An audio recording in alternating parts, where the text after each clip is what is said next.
Coming in at number 10, Easter Island. I had to start off number 10 with this one as it's pretty ahead of the game. Easter Island has been host to hundreds of theories as to why these massive heads exist on the island. Imagine being the first group of people to visit that island after thousands of years and just seeing an abandoned island with massive stone monolithic heads. Yeah, like they're so weird.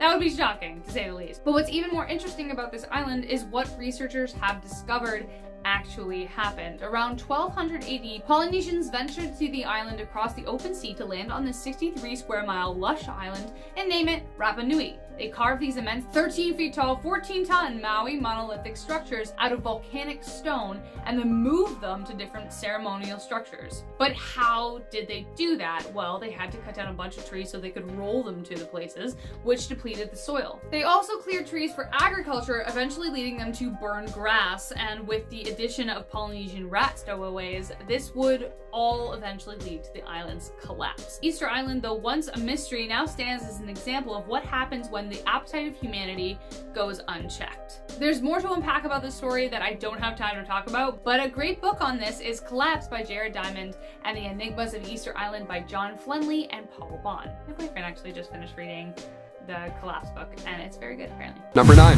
SURTSEY Island. While some islands ban humans, others ban humans and seeds. Yeah, no seeds allowed on SURTSEY Island. Leave the work snackies behind, my friend. SURTSEY Island is an important one on our list here today, as this island was born in 1963. We got a brand new baby island. This new island emerged from the sea 20 miles off the coast of Iceland, and it took around 4 years for Mother Nature to complete this little passion project. An undersea volcano formed this island over the course of 4 years. Just slowly, just making a new island. That's a long, hot process, so now what? What do you do with a brand new island? Sandals Resort? Disney parks? No and nope. Nobody is allowed on this island. The whole idea of SURTSEY Island, which I love, is that scientists are trying to study how ecosystems can form themselves without the involvement of us humans. Scientists around the world have all gathered around to do nothing about this island. They're just gonna watch. Only a select few can enter this island, and right before they clock in, they're checked head to toe to make sure they don't have any seeds. 0 seeds. Why? Oh, because scientists found a tomato growing and they were scratching their heads. Where did this come from? How, out of nowhere, how could it be? They were stumped until they found out somebody went number 2 in that same spot long before. Yeah, welcome to SURTSEY Island. Hold it. Better not take a shit here or you're fired, buddy. Number 8, North Sentinel Island. Heading over to India, this island is the home of the Sentinelese tribe, one of the most forbidden islands on the world. We're talking about it, let's do it. Located in the Bay of Bengal, North Sentinel Island is about 1,200 kilometers away from India, and while most islands are shrinking, this one is actually growing. It grew back in 2004 phenomenally. Back in 2004, the island lifted up a couple of meters during an earthquake, so the west and south sides gained an extra kilometer. The inhabitants on North Sentinel Island are among the few uncontacted tribes left in the world. You've probably heard about them or seen the thumbnail at some point. They have apparently been around for thousands of years, but there's no sign of agriculture or even fire. Yet still, this tribe has somehow continued to thrive. If we try and get close, they will attack us. After the 2004 tsunami, the Indian Coast Guard flew over to check on the island, make sure everyone's okay, but once they flew too close, the tribe attacked with arrows. So they could not land, obviously, but what if you arrived by boat? What would happen? Well, also bad. Back in 2006, 2 fishermen lost their lives because they got too close to the island without knowing who was on it. The Sentinelese have lived here for around 60,000 years, and I don't think they're going anywhere anytime soon. Number 7, NIIHAU Island. Located in Hawaii, NIIHAU Island is quite small, and its population as well is pretty minimal, but why? Where is everyone? This is a beautiful island. Why wouldn't you want to live here? Why do only 170 people live on arguably one of the most beautiful islands in the world? NIIHAU Island has also been referred to as the Forbidden Island, hence why we're including it on our list here today. It was bought back in 1864 by Elizabeth Sinclair, and it's been privately owned since then. So no one knows what's going on, hence the small population. The thing is though, in 1952, the polio epidemic hit the islands and a ban was then put in place permanently. You couldn't leave or enter the island. That's it. Locked down to the extreme. Like an island lockdown, that'd be so scary. Nobody got sick, but now if you want to enter the island, you need to gain special access, which is a lot harder than it may seem. Absolutely no tourists or outsiders allowed. Period. It was sold by Hawaii's king Kamehameha back in 1863 to the Robinson family, but as of 1915, no outsiders again are still allowed in. Some island cult behavior is going on here, I don't know. Whoever lives here does so without plumbing, telephone lines, or Netflix. Impressive. Even today, the island is of course off bounds. The Coast Guard is always patrolling the island too as well. What do you think lies on NIIHAU Island? Top secret government stuff? Probably. Number 6, HERDE Island. Have you heard about this island? HERDE Island? No? Well, listen up. Right in the middle of Antarctica in Australia, there is this island, HERDE Island. The Australian government has made it illegal for anybody to visit it, so if you have some free time and a kayak and some suntan lotion, don't even think about it. Go the other way. You won't make it. So why is this island forbidden? Is this one full of deadly snakes? Maybe, honestly. The myth here surrounding HERDE Island is that there's animals we don't even know exist living here. We got some secret hybrid animals. This sounds a lot like Jurassic Park so far. The island itself is quite unique geographically. See, HERDE Island is home to 2 volcanoes as well as the tallest mountain in Australia. So there's plenty of space for hybrid animals to hide and be scary. I love the idea of animals getting their own island, honestly. We have enough, I'd say. Time to give 1 or 2 back. Except for Snake Island. That one, we don't want that one. You can keep that one for sure. Number 5, North Brother Island. Located right between Rikers Island and the Bronx, quietly tucked away on the East River, North Brother Island was once home to a hospital back in the 19th century. You may be thinking, a hospital on an island? How inconvenient is this? What's going on? Riverside Hospital was available for patients suffering from yellow fever, smallpox, or tuberculosis. So it was a quarantine zone, essentially. The hospital has since been abandoned. It's now sitting there literally falling to pieces. And the island has been quite active, oddly. A body was found near the island recently. A steamship called the General Slocum crashed on the island. There's also a haunted lighthouse on this island. And they even have what's referred to as Coffin Corner on this island. Yeah, Coffin Corner. I'm all set. I'd rather explore the Bronx than explore this island, honestly. Number 4, Robins Island. Okay, we have a forbidden island and it's not cursed. We have a nice one, dare I say. Here we go. The privately owned Robinson Island is massive and beautiful. It's not made of lava or snakes, it's just sand and trees. Just a good time. And best of all, no humans at all. The 435-acre island sits off the coast of New Suffolk, New York. Many names have come and go when it comes to island ownership here, but as of right now, it's forbidden and it's a nature preserve. I'm okay with that. We can stay away from that one. The owner now is a man named Louis Bacon. He has poured time and money into building the sanctuary, and he fears that if anybody else gets involved, the whole thing will just fail. Honestly, considering our number 1 spot, he's got a point. Aside from that side quest that Mr. Bacon's pulling off, Robins Island is also home to the largest population of turtles in the state. So don't worry, he's not completely alone. He's got a bunch of turtles. Number 3, Diego Garcia Island. An island with an airport. Okay, there's got to be something good here, right? Located in the Indian Ocean, Diego Garcia is perhaps one of the most bizarre on this list. Definitely interesting. The island was once a part of the United Kingdom, but in order to settle up a debt in the millions, the UK had to hand it over to the United States. Gee, I wonder what they did with it. Is it a turtle sanctuary? Is it a Forbidden Seed Island Part 2 perhaps? What's the game plan here? What are we doing? Well, today Diego Garcia is a top secret military base. Hence the airport. Although it's forbidden to enter, there's over 600 buildings resting on this island, as well as thousands of military personnel, but again, nobody knows what the island is really hiding, or what it's being used for. Maybe this is where they're keeping the Winter Soldier. Could be. He could punch through anyone. You punch 6,000 people easily. Number 2, Poveglia Island. The small island of Poveglia has taken many lives. When the bubonic plague arrived in 1348, the island then became a quarantine colony, just like our one earlier. So if you had symptoms, you were sent to this island to...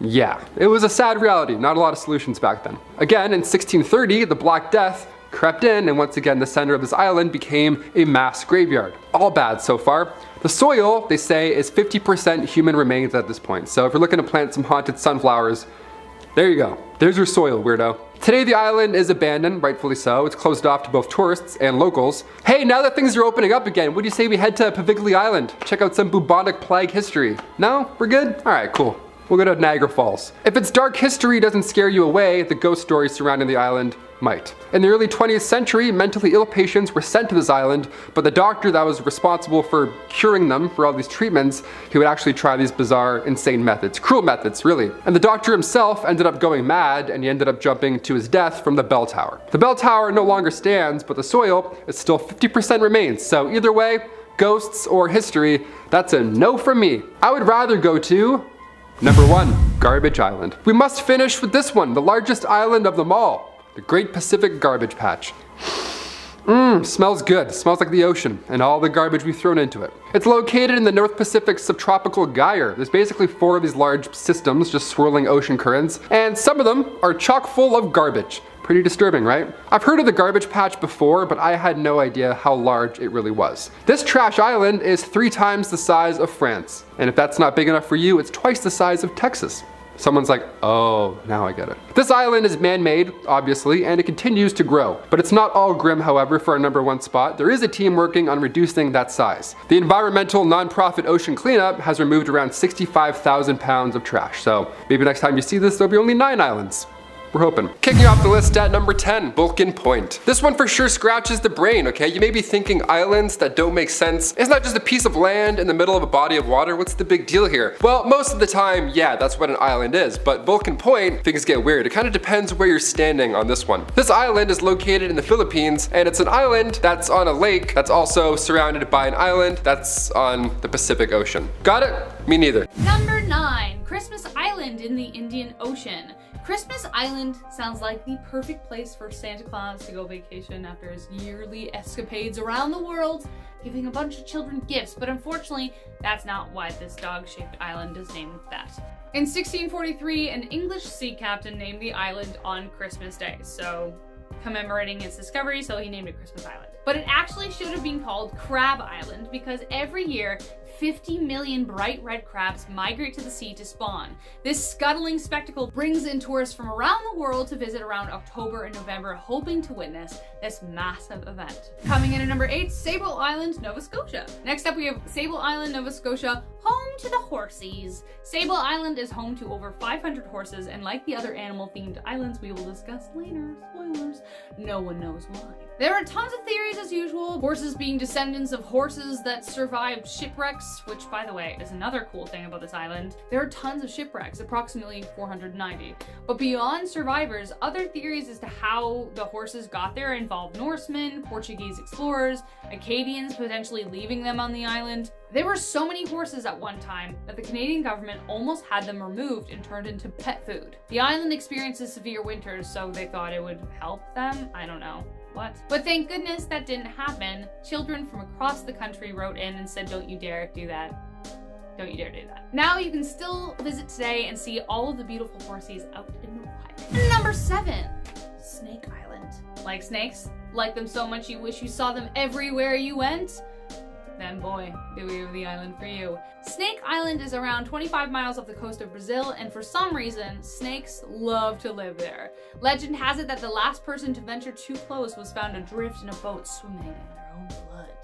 Yeah, so humans don't live there. In fact, it is illegal for anyone to visit. Apparently though, people used to live there until a family who inhabited the lighthouse were killed by viper snakes. Just how the island has accumulated so many snakes, both venomous and not, is a mystery. One theory goes that snakes were introduced by pirates to guard their buried treasure. The most deadly adversaries of the island are the golden lancehead snakes, whose venom is 5 times as potent as those of their mainland cousins, lancehead snakes, who are responsible for 90% of snake bites in Brazil. Number 6, Rabbit Island. Now for a cheerier place to visit. Could this be where the Easter Bunny hides out?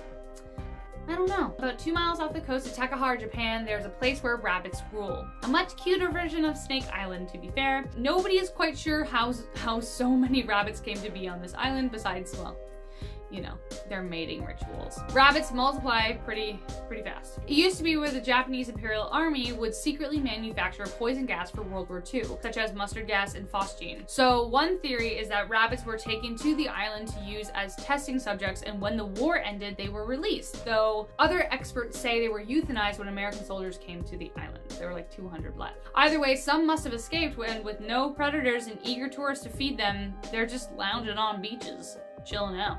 Though if you do visit, don't give them cabbage. It's bad for the digestion and it makes them bloated.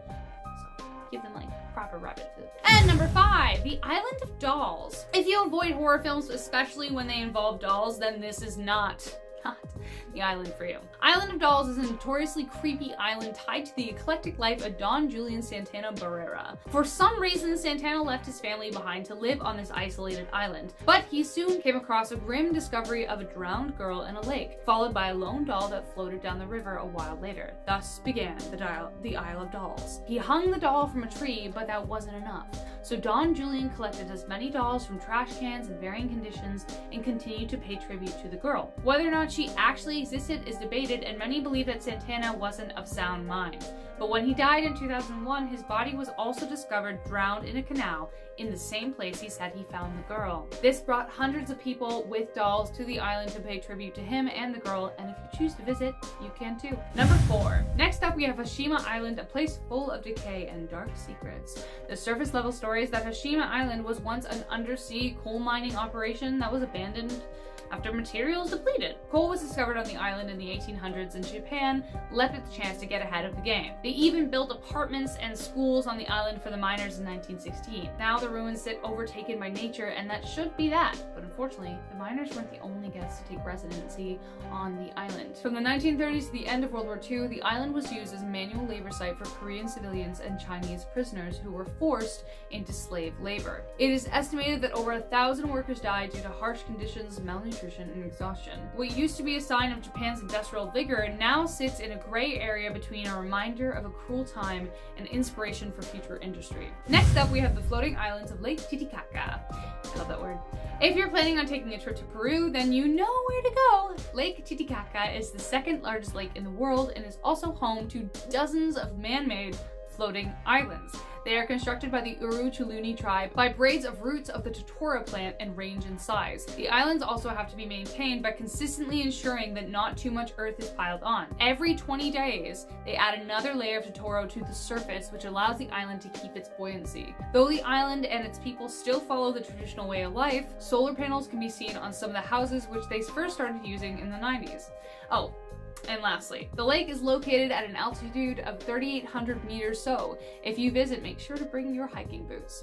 Number 2, PALMYRA Island. This one looks stunning, picturesque, dreamlike, if you will, but at a cost. This island has had so many weird things happen that even skeptics are wary of it. From planes dropping out of the sky to mysterious deaths, there's just something about this island that remains unwelcoming to any visitors. The island was first discovered in 1798 by American sailor Edmund Fanning, but he failed to officially record it, leading a ship in 1802, the PALMYRA, to crash into the island. But the most famous shipwreck was the Angel in 1870. When a passing vessel came to investigate the wreckage, though it appeared the crew of the Angel had made it to the shore, they found bodies of the sailors strewn across the island, appearing to be brutally murdered. During the years that followed, many sailors would become marooned on the island, all for mysterious reasons. Even as late as the 1970s, an adventurous couple, Malcolm and Eleanor Graham, planned to stay on the island while they sailed the seas, but they were never seen or heard from again, leaving no trace on the island. That wasn't until years later, Eleanor's body was found in a metal container,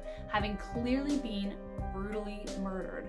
Malcolm's remains have never been found, if there are any. Number 1, Isola la GAIOLA is an island, or technically two, linked together by a thin bridge just off the Gulf of Naples. Though it looks beautiful in its isolation with cobblestone streets and surrounding emerald waters, think before you visit. The island is said to be cursed and will bring bad luck to anyone who owns it. Though many speculate a famed Roman poet named Virgil taught here, no one dare set foot on the island. A string of bad luck took place on the island in the 1800s, while someone named Il Mago, aka the Wizard, lived there until he mysteriously vanished. The next resident built a beautiful villa only to face financial ruin after the fact. In 1911, a captain crashed into a rocky shores while considering even buying the property. Then, in the 1920s, the villa's Swiss owner Hans Braun was found murdered and his wife drowned at sea. Honestly, the list goes on and on, so maybe you can still visit, but don't even think of buying. Kicking off the list at number 10, Snake Island. Well, this island already sounds awful. What's going on here? Snake Island is located 95 miles off the coast of Sao Paulo, Brazil. Is that just a name of an island, or do a bunch of snakes live here?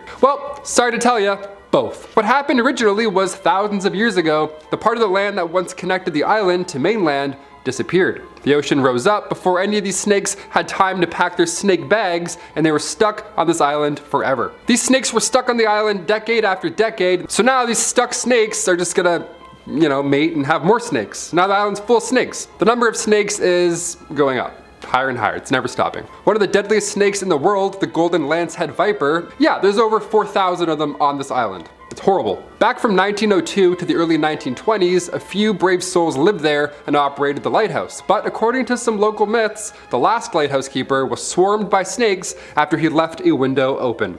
Worst thing I've ever heard. Let's move on. Number 9, Island of the Dolls, Mexico. Island of the Dolls already sounds like the scariest place on earth. Let's dive in. Isla de las Manicas, the island is famous for having dolls spread throughout it. Yep, hundreds of dolls are just on this island, doll parts nailed to the trees. It's just horrible. A resident by the name of Julian Santa Barrera is responsible for these dolls. He did so after finding a body in a canal after they were reported as missing. And to this day, nobody dares to approach this island. They would much rather snap a few pics from their boat, which is probably a much better idea. If it didn't look haunted before with demons, it surely does now. Thanks, Julian. Number 8, McNabbs Island, Halifax. Home to dazzling parklands and gorgeous beaches, McNabbs Island, located in Halifax Harbor, has a grim history. From the late 1700s to the early 19th century, the military would use the island, specifically Moher Beach, to leave bodies on display. Yeah, how awful is that? Imagine pulling up and seeing that. Yuck. Executed criminals would just be scattered on this beach. The owner of a fishing business, Peter McNabb, hence the island's name, is said to be seen roaming this beach. Of course, in ghostly fashion, he's said to be roaming without a head. Just a headless guy walking around on the beach getting a tan. That's horrible. 4 friends visited the unpopulated island 15 years ago, and they used 2 canoes, 2 of them on each canoe. Quick maths. Boom. 2 of them left on Saturday night, and the next day, one of the remaining 2 woke up, and the other young man had drowned out of nowhere. Everybody wanted to blame that last guy, of course, but there wasn't enough evidence to follow through, and they determined that it was just an accidental drowning. Haunted island, or rough waters, or maybe a serial killer. We don't know. This one has everything. Number 7, Garbage Island. This is a pretty sad one on our list today, folks. The sea is full of aquatic, wonderful life. It's littered in treasure that has yet to be found, but sadly, it's also littered in litter. Yeah, there's an unbelievable amount of garbage out there as well. Just floating. Humans kind of suck. Right on the surface of the ocean, we have something called the Great Pacific Garbage Patch. They call it a patch, but really it's an island. It's massive. It's located safely in the North Pacific subtropical gyre. There's basically 4 of these large systems, and now they're just swirling ocean currents, moving warm, cold water around with also garbage. We're just moving garbage around our planet. A plastic bag was recently found at the bottom of the Marianas Trench, so now we have the deepest piece of trash. That is a new low. Pun intended. This great garbage patch is larger than you think also. When I say island, you may be thinking, oh, is it this? Is it this? No, it's actually twice the size of Texas. Yeah, let that sink in. Number 6, Poveglia Island, Italy. The small island of Poveglia has taken many, many lives. It all started when the bubonic plague arrived there in 1348. The island instantly became a quarantine colony. So if you had symptoms or anything like that, you were sent to this island to recover, but in sad reality, they were just sent to the island to die. Again, in 1630, the Black Death crept in, and then once again, the center of the island became a mass graveyard. This was like the go-to spot for bodies in sickness. In the 1800s, the mentally ill residents were then sent to this island as an asylum was then built. The rumor was that in the 1930s, this doctor tried crazy experiments on those patients, but then he himself ended up going crazy and he jumped from the tall bell tower. And although the tower doesn't stand there anymore, his screams are still heard by locals. Another haunted island. We'd love to see it. The soil is 50% human remains at this point, so if you're looking to plant some haunted aloe vera,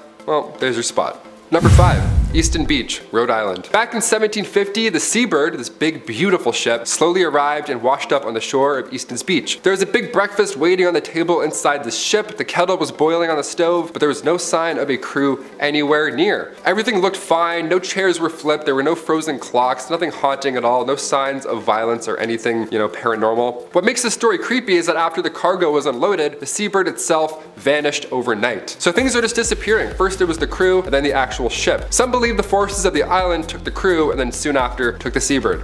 What do you guys think? Tell us down below. Ghost Island? I think so. I wonder if there's a Ghost Island boy. That's like the boss you have to fight. You have to rap battle him. Number 4, Palmerston Island. Palmerston Island is a coral ring located in the Cook Islands in the Pacific Ocean. Palmerston itself is a very small islet and a series of small islets that are located on this ring of coral. It's like a big coral reef ring that encloses a lagoon. So it's an island, but it's kind of an island. It's close enough. The only one of these that's inhabited, it's named Home. Pretty good name. The closest island to Palmerston is Rarotonga, which is the capital of the Cook Islands, and it would be about a 2-day sailing trip just to make the 500-kilometer distance. So if you're looking for any forbidden islands or, islands that are hard to get to, this is the one you need to take. / don't do this, you'll get lost and then no one will find you again. But if you aren't already on that island or planning a stop at both islands, the closest trip then would be about an 8-day sail from Tahiti. Since the island is so small, there of course is no airport or no ships can pass by there or anything like that. The only ships that can visit are the ones that are small enough to go over the reef. Yeah, the reef only allows room for smaller boats to pass through, which makes any kind of large ship unsafe to pass through there. And no one's gonna go to this place in a small little dinky boat. That sounds like a one-way trip. You want a bigger boat with more supplies, but you can't get there because of the reef. The island does see a tropical climate, but it's very exposed to tropical cyclones, which of course would cause a whole bunch of problems if you were to visit this. So imagine the island. Alright, that's it. Don't go there. Boom. Next. Number 3. Falkland Islands, United Kingdom. Back in August 1980, a Royal Marine named Alan Addis was seen for the last time. On August 8th, Addis and a bunch of other Marines met up in the village hall. There were about 50 locals there as well, so it was pretty packed. It was a social night. Everyone was having a good time. The Marines left in groups at different times throughout the evening, but until 1:30 a.m., Addis was still there. People saw him there. That's important. Now, the next morning, all the Marines left to head back to base, but after sailing for 30 minutes, they realized we don't have Addis. He's still missing. They called his mother and said he was missing, but the next day they told her that he may have drowned accidentally. No one really knew at this point. A sea and air search was obviously underway shortly after, and for a few weeks they looked and looked, but they couldn't find anything. The following year, in April, Argentine forces invaded the islands, and this was known as the Falklands War. And during this time, the police files on Addis' disappearance were lost. So now we'll never know. We think that they were deliberately destroyed to avoid British military deployment information being leaked into Argentine hands, but at this point, who knows? That's why we're doing spooky, mysterious islands. This is what you wanted. Number 2, Eilean Mor, Scotland. What better island to visit than one with nobody on it, right?